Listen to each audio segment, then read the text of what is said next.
Good morning everyone, happy new year সবাইকে। তো এটা ছিল আমার 1 জানুয়ারির ছোট্ট একটা ভিডিও। তো আজকে আমি যাব আমার বাড়িতে। আমি একা একাই যাব। তো তার আগে আমার স্নান খাওয়া দাওয়া সবই রেডি, আমার ব্যাগও রেডি হয়ে গেছে, তার সাথে আমিও রেডি হয়ে গেছি। তো আমি এখন বেরোবো। সরি, আমার ট্রেনে ওঠার সময় কোনো ভিডিও নেওয়া হয়নি। তো এটা হচ্ছে শিয়ালদা স্টেশন।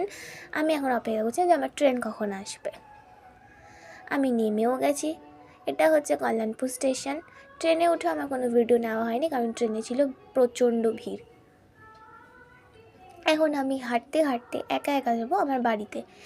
হেঁটে হেঁটে যাবো, কারণ এখান থেকে টোটো যায়ও না, টোটো গেলে প্রচুর টোটো ভাড়া নেয়। তো এটা হচ্ছে কল্যাণপুর স্টেশন। আমার মুখটা আমি একটু দেখে নিয়েছি যে আমার মুখটা ঠিকঠাক আছে কি না। এটা হচ্ছে আমার বাড়িতে যাওয়ার রাস্তা। দেখো কত শান্ত পরিবেশ আর কত গাছপালা। তো এই ভিডিওটা এখানেই শেষ হলো। নেক্সট কোনো ভিডিওতে আবার দেখা হবে। চলো, টাটা।